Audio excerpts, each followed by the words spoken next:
You are looking at Julian's pronunciation guide, where we look at how to pronounce better some of the most mispronounced words in the world, like this other curious word. But how do you say what you're looking for today?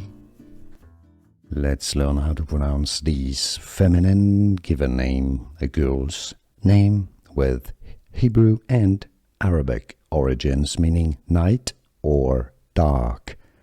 In English, this is also a nickname, and the pronunciation is as Lyla. In some languages, it might be pronounced as Lila, but in English, how to pronounce?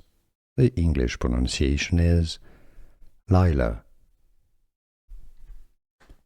Let's learn how to pronounce this feminine given name, a girl's name with Hebrew and Arabic origins, meaning night or dark.